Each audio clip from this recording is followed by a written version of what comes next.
My people, wetin dey really happen for Nigeria? Why insecurity no gree stop? Why kidnapper still dey move freely? Why United States military don enter Nigeria this week? Who be the people wey government just charge for Benue massacre wey kill over 150 people? And why police and church dey talk different story about the kidnapped worshippers? Today, for Pidgin Point News, we go break everything down. No lies, no hiding, na the truth as e be. If you love Nigeria and you want understand wetin dey go on, abeg no touch that screen.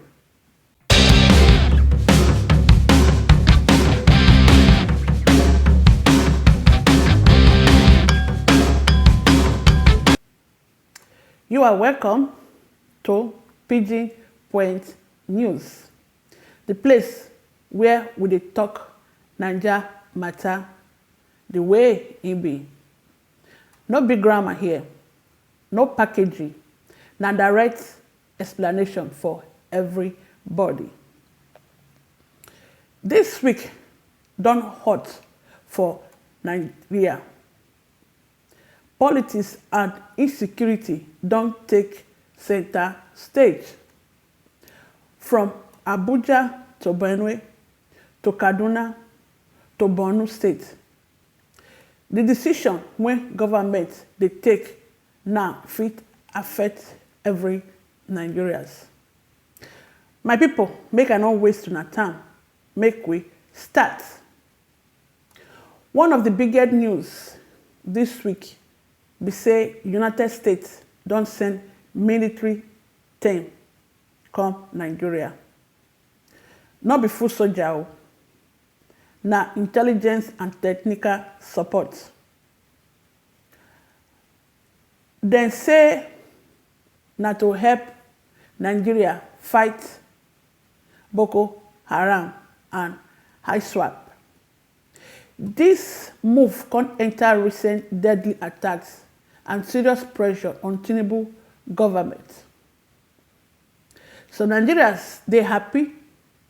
They say finally help don come. Some others dey worried and they ask question, why foreign military again? Wetin happen to our own security system? Make we dare clear one thing. Politics no be only election. Politics na security. Politics na power. Politics na who fit protect citizens. The big question be say, na help be this or na sign say Nigeria still dey struggle to secure itself? Another heavy matter this week from government don charge 9 people for the Benue massacre wey happen last year. That attack killed about 150 innocent Nigerians. Families still dey mourn, communities still dey recover. Government say justice go come even if e late. But make we ask ourselves honest question, why justice dey always come after burial, after tears, after damage don happen? This case show say government dey try act, but Nigerians don tire of promise without protection. Justice dey important, but prevention better pass justice. Now, make we talk about Kaduna State. Gunmen kidnap church members during worship. Later, police come out say 80 people don return home, but Christian group talk another thing. They say not be true. They say many people still missing. Two different stories, one incident. Families now dey confused. People dey fear. If police talk one thing and victims talk another thing, who we go believe? This kind confusion dey destroy trust, and without trust, security no fit work. Make we balance am small, my people. Nigerian Army announced this week say dem kill one Boko Haram commander plus 10 fighters for Benue State. Weapons recovered, supplied seized. Militaries say pressure dey work. This na good news, but make we not deceive ourselves. Boko Haram no finish. ISWAP never finish. Victory dey, yes, but the war never ends. Security experts don warn Nigerians. They say banditry don turn business. They call it ransom economy.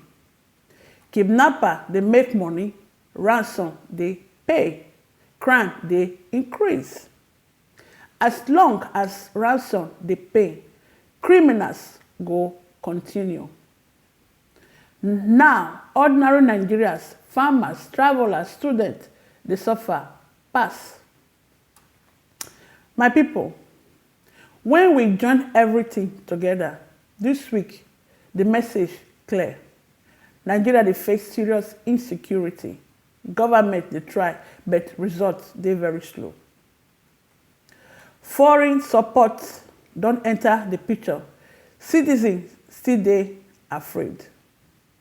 The big question remains, how long Nigerians go continue to live like this?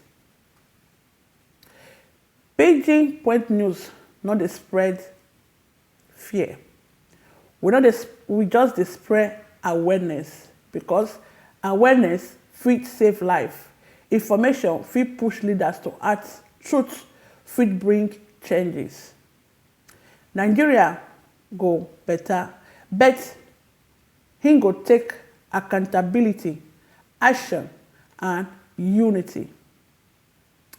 My people, if this news touch una, abeg, no just watch, like this video, share the video, and subscribe to Pidgin Point News.